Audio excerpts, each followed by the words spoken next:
말씀을 받겠습니다. 자, 이 잠언 17장 17절 말씀입니다.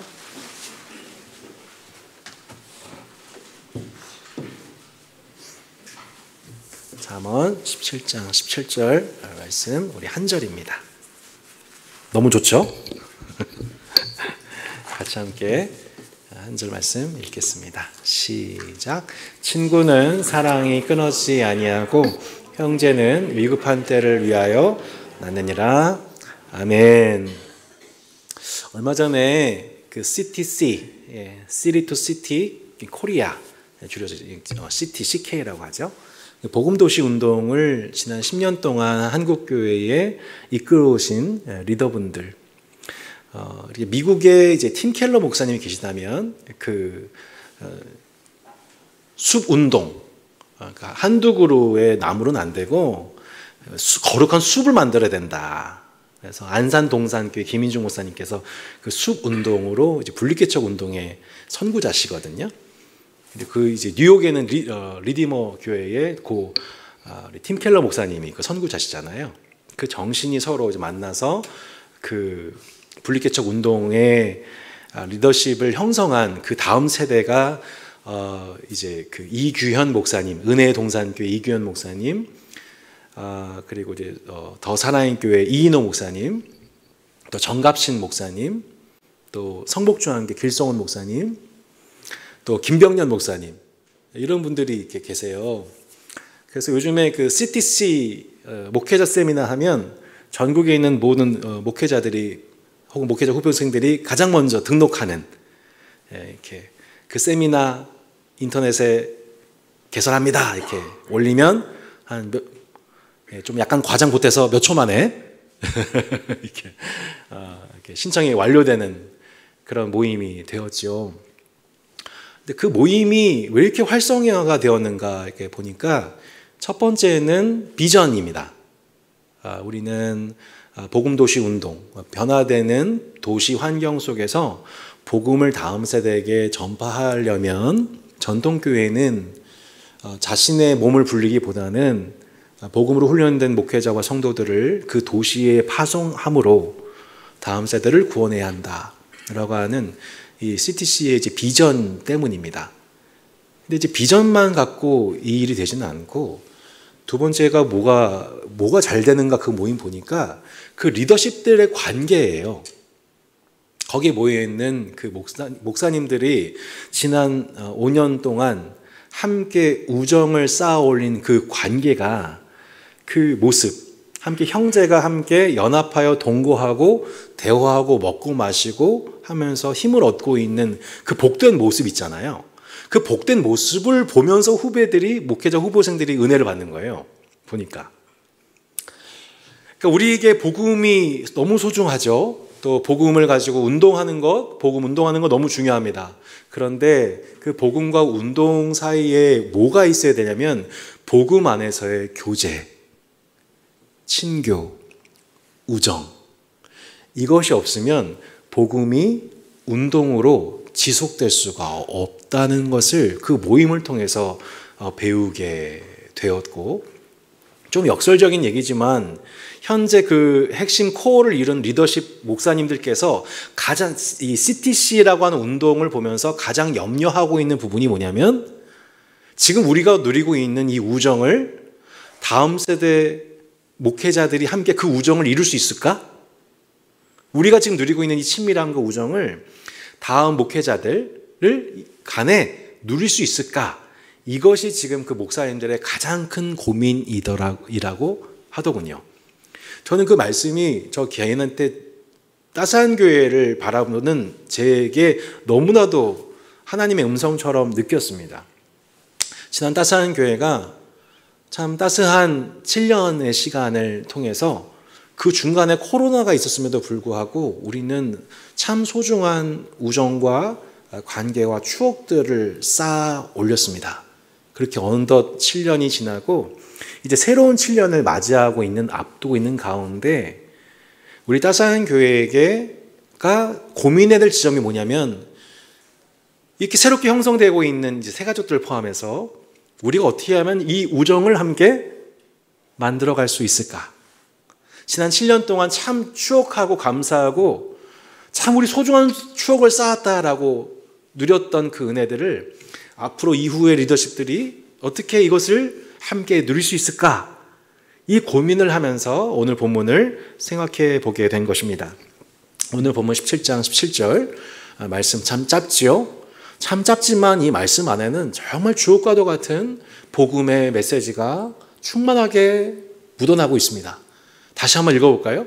친구는 사랑이 끊어지지 아니하고 형제는 위급한 때를 위하여 낳느니라 이렇게 나와 있습니다. 네, 히브리어로 보면 이렇게 나와 있습니다. 읽지 않겠습니다. 근데 딱 한 단어만 좀 이렇게 볼 텐데요. 히브리어는 왼쪽부터 읽는 게 아니라 오른쪽부터 읽죠. 맨 처음에 그 레아라고 하는 단어가 등장을 합니다. 그러니까 친구 레아는 사랑이 끊어지지 아니하고 형제는 위급한 때를 위해 낳다라고 있는데요. 이 친구 레아라는 단어가 성경에서 등장하는 가장 중요한 구절이 있는데 바로 이 구절입니다. 내 레아를, 내 이웃을 내 자신과 같이, 내 몸과 같이 사랑하라. 쓰여든 단어가 바로 이 레아라고 하는 단어입니다. 친구는 곧 이웃이란 모름지기 사랑이 끊어지지 않는 존재다라고 말씀하고 있는 거예요. 그러니까 레위기에서 언급하고 있는 이 이웃은 1차적으로는 한 언약받은 이스라엘 공동체를 의미합니다. 그러니까 내 이웃, 내 친구를 내 자신과 같이 사랑하라.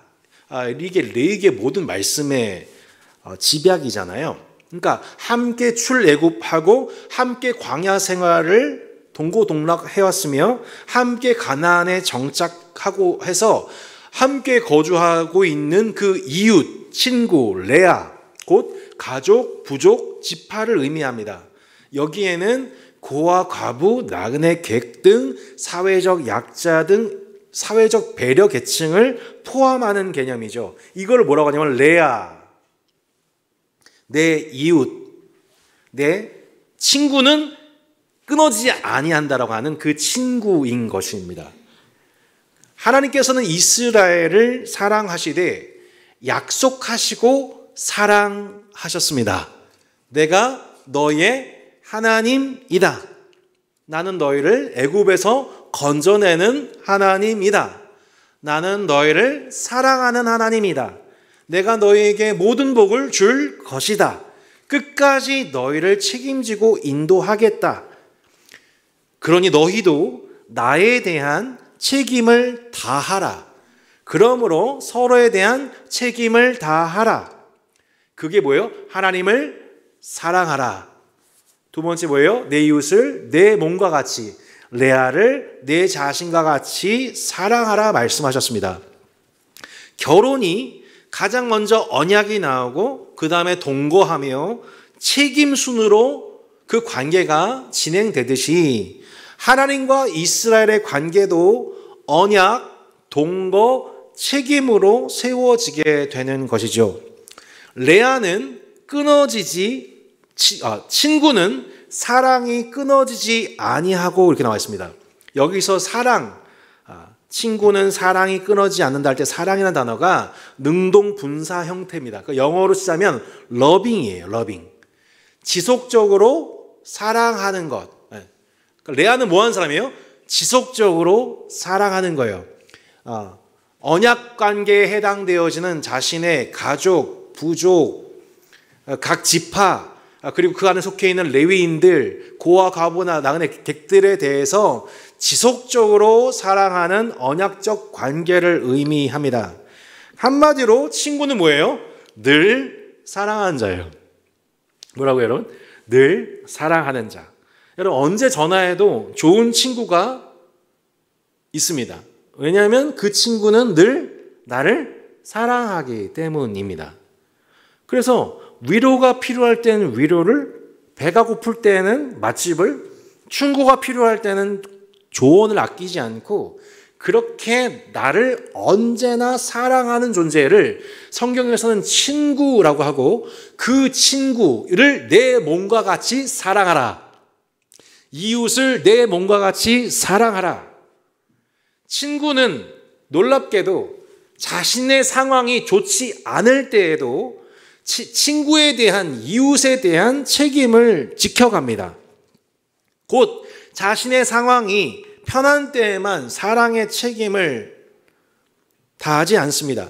상황과 계절을 가리지 않고 모든 때에 사랑을 지속하는, 러빙, 지속적으로 사랑하는 존재를 하나님이 창조하셨는데, 그 관계를 창조하셨는데 그 관계를 친구라고 합니다. 여러분, 혹시 여러분에게 그런 친구가 계십니까? 그런 친구가 계십니까? 그런 동역자가 있으세요? 한 분도 안 계시네요. 여러분, 혹시 그러면 여러분은 그러한 친구, 그러한 동역자이십니까? 친구는 그렇게 늘 사랑하는 자를 의미합니다. 친구는 늘 사랑하는 자. 그 이웃 대상에 대해서 늘 사랑하는 자. 두 번째, 형제는 위급한 때를 위하여 나느니라. 여기서 형제 개념 또한 혈연 가족을 넘어서 언약 안에 있는 형제 공동체를 의미합니다. 우리는 지난주에 성찬을 진행했습니다. 예수님의 한 몸과 한 피를 받은 가족임을 우리는 성찬식을 통해서 고백했습니다.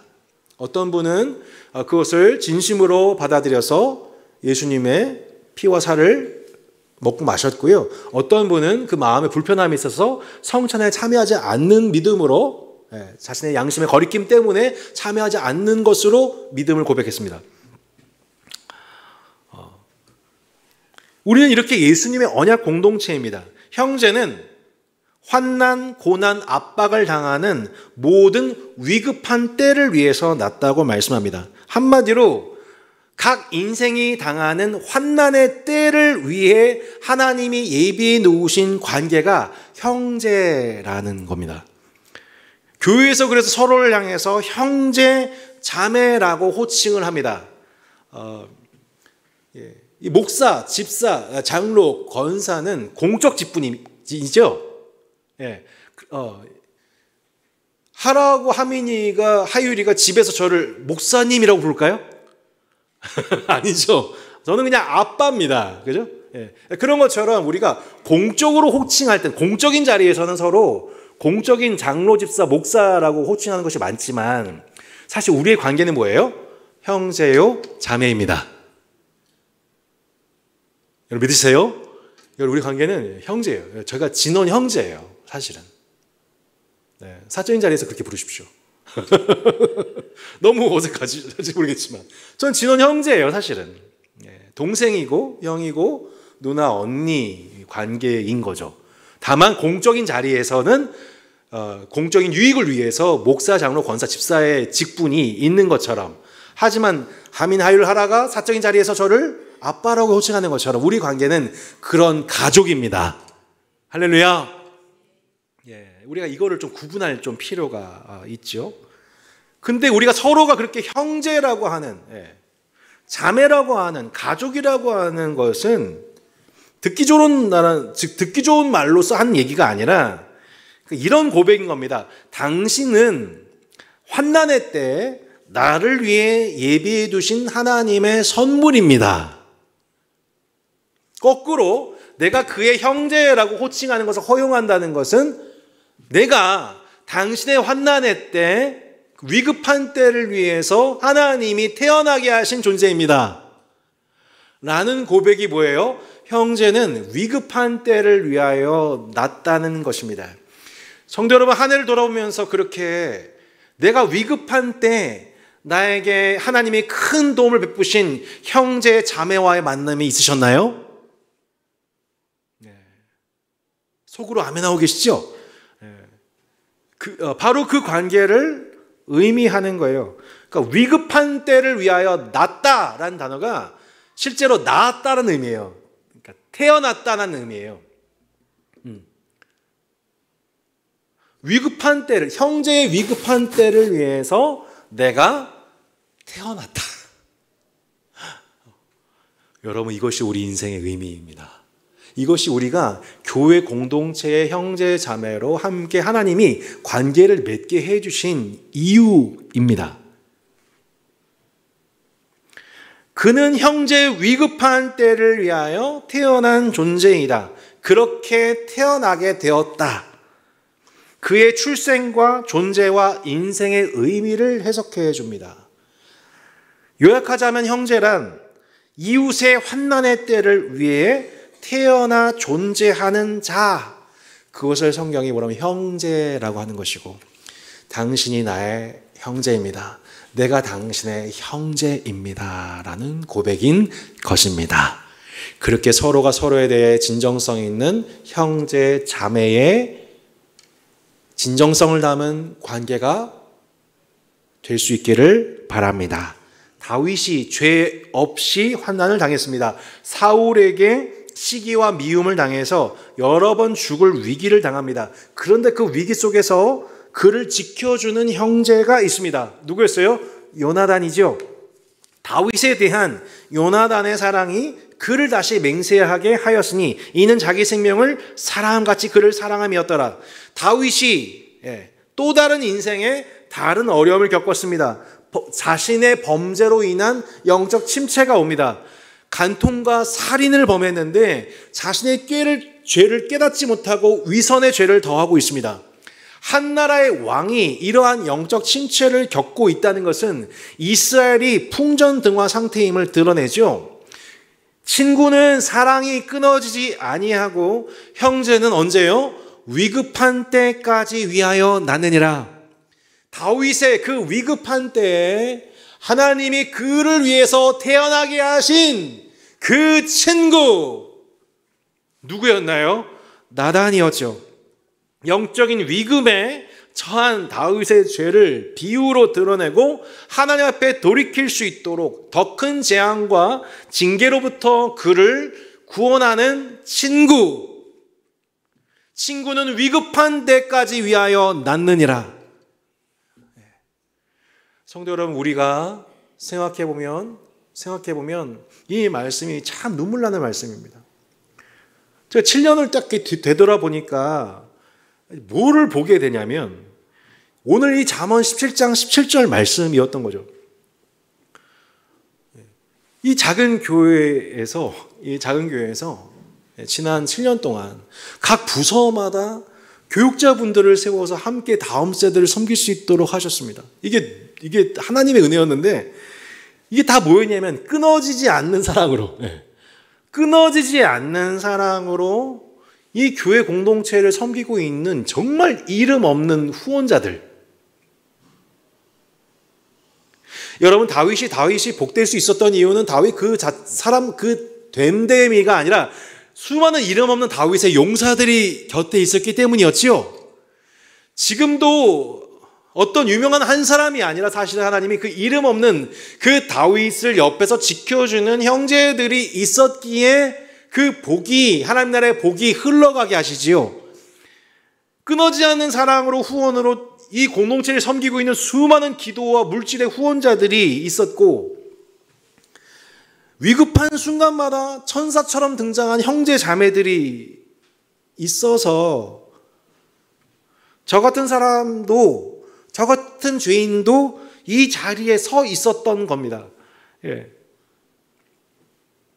설명이 안 돼요. 내 자신의 그 깜냥과 인격과 신앙의 됨됨이로 볼 때 이미 넘어지고도 남았을 만한 그런 존재인데 왜 내가 그 순간에 넘어지지 않을 수 있었고, 왜 내가 그 순간에 그만큼으로 끝날 수 있었고, 그 정도로 넘어갈 수 있었고, 여러분, 그것이 나의 어떠함이 아니라 끊어지지 않는 사랑으로 나를 돌봐준 내 친구 덕분이었고, 위급한 때를 위하여 태어나게 하신 내 친구 동역자 덕분이었음을 고백하는 밤이 되기를 바랍니다. 그게 진짜 하나님의 은혜를 기억하는 겁니다. 이게 내가 내가 그 자리에 서서 그렇게 지속할 수 있었던 거, 여태까지 했던 거는 내 깜냥은 아니었고, 생각해보니 다 옆에서 누군가가 나를 지지해줬고, 응원해줬고, 깨닫게 해줬고, 조언해줬고, 버텨줬기 때문에 내가 섰던 거구나. 저는 이제 11월 30일이 참 다가오고 있는데, 우리 천성대 전사님의 이임과 김나 전사님의 사임을 이제 앞두고 있는 가운데 두 분이 참 더 많이 이렇게 생각나는 이렇게 계절이 왔습니다. 앞으로 더 그러겠죠. 왜냐하면은 두 분은 담임 목사로서 개척교회에 점점 감당하는 부분이 어려워서 머리가 아프고 몸살이 나고 있는 저를 보면서 내가 당신의 친구가 되어줄게요 라고 하면서 옆에서 아론과 훌이 되어줬던 실제 사람들로서 각 약 8개월에서 10개월의 기간 동안 상무장을 하면서 본인들이 정말 많은 소신을 감당했기 때문에 제가 그때그때마다 더 설교와 양육과 목회에 집중할 수 있는 시너지를 나게 해줬던 동역자 친구이기 때문에 나이는 어리지만 제 친구들입니다. 그러니까 그 덕분에 제가 손이 안 내려왔던 거고 그 덕분에 제가 양육과 목회와 했던 거지 제가 아닌 거예요, 그게. 여러분, 나의 나된 것, 내게 친구와 형제를 끊어지지 않게 하신 하나님의 은혜였음을 고백하는 밤이 되기를 바랍니다. 그러니까 개척 1년도 지나지 않았는데 코로나가 찾아왔어요. 예.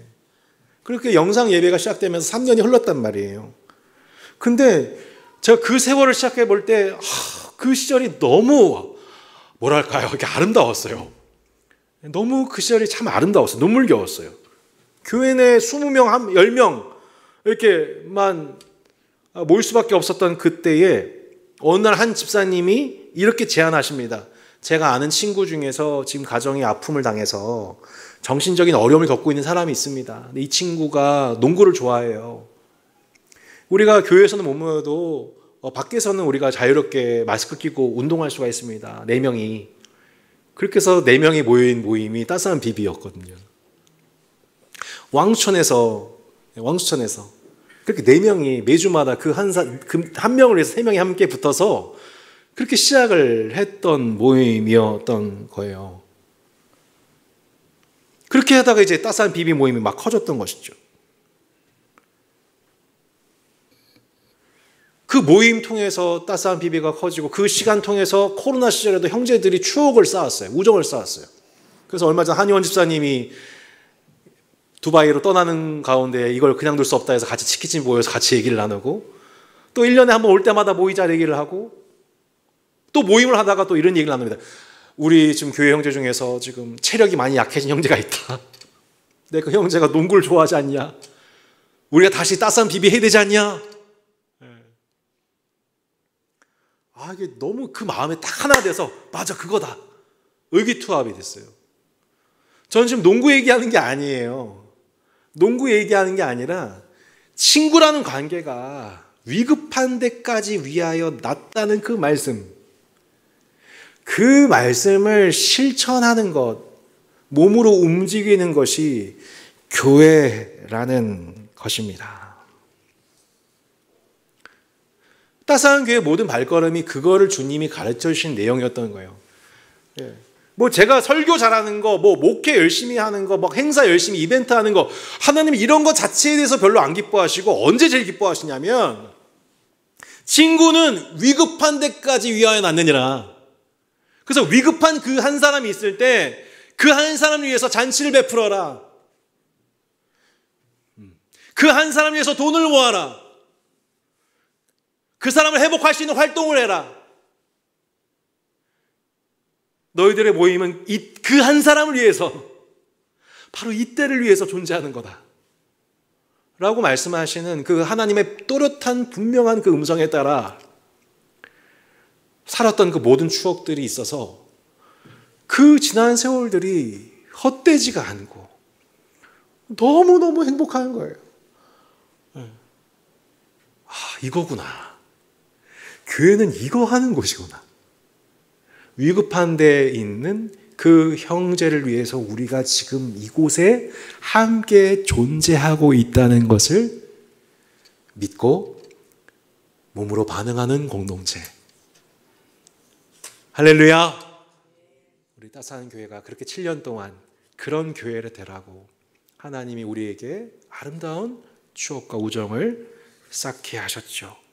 그런데 만약 그 추억과 경험이, 그 우정이 그 교회 안에 없다면, 함께 모여있는 우리들 안에 그 소중한 한 사람을 위하여 위급한 데 처해 있는 형제를 외면하고 있다면, 외적인 성장에만 마음을 기울이고 있다면, 수많은 절기와 행사들 때문에 그거에 바빠서 정작 위급한 데 처해 있는 그 영혼을 돌아보지 못한다면 그 교회는 매우 심각한 위기 상태일 것입니다.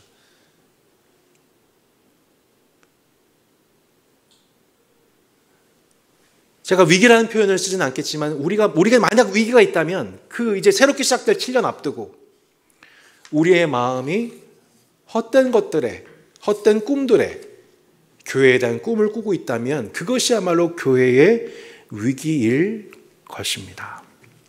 잠언 18장 24절 말씀입니다. 많은 친구를 사귀는 자는 해를 당하게 되거니와 어떤 친구는 형제보다 친밀하니라. 좀 가족분들한테 정말 죄송한 얘기지만 정말 어떤 친구는 그렇습니다. 형제보다, 가족보다 친밀한 그 친구.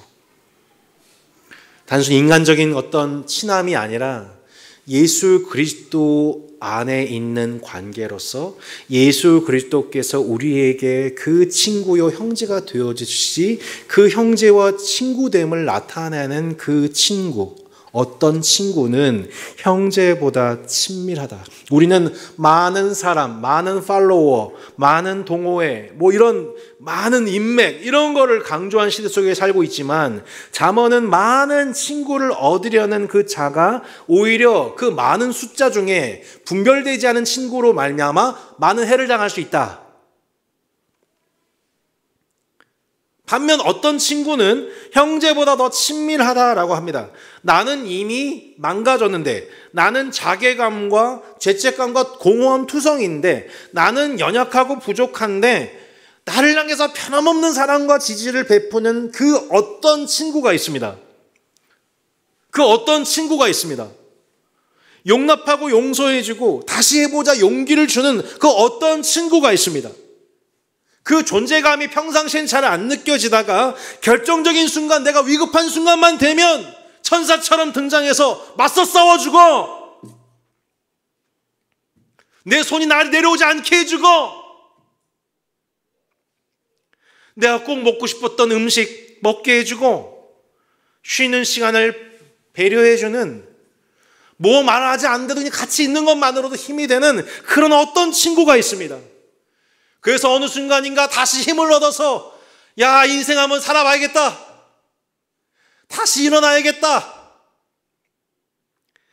그렇게 다시 그 인생을 향하여 일어서게 해주는 그 어떤 친구가 있습니다. 그 친구는 본인이 기분이 좋을 때에만, 상황이 좋을 때에만 친한 척하는 사람이 아니라 친분 과시하거나 자기 만족으로 친구를 사귄 사람이 아니라 내가 위급할 때, 내가 무너지는 때, 내가 진짜 완전 쓰레기 같을 때, 그때를 위하여, 그 위급한 때를 위하여 태어난 어떤 친구, 내가 경험했던 그 어떤 가족보다, 어떤 친척보다 정말 친밀하게 나를 사랑해주는 그 친구. 여러분, 그 친구가 바로 우리 예수 그리스도이십니다. 여러분, 우리의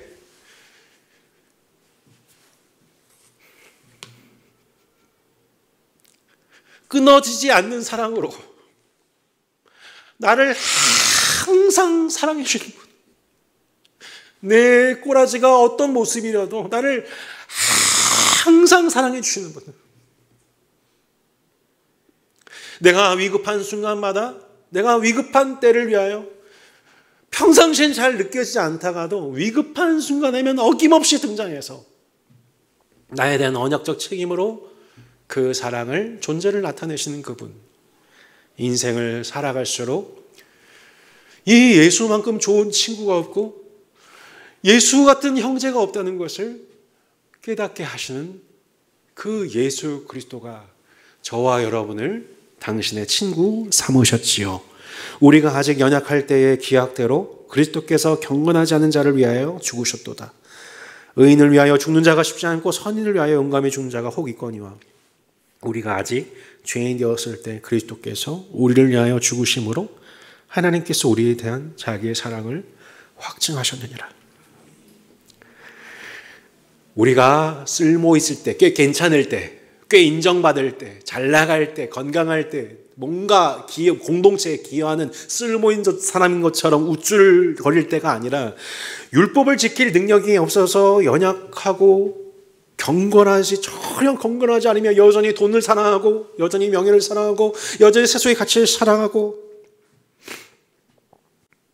하나님과 율법에 반하는 행동과 상상을 반복하면서 그분의 원수가 되어 있던 우리를 하나님은 놀랍게도 그 신자를 하나님의 사랑은 결코 끊어진 적이 없고 위급한 데 처한 우리를 구원하신 그 참 친구의 사랑으로, 그 형제의 끊어지 않는 사랑으로 하나님의 사랑이 우리 가운데 평생 함께 하십니다.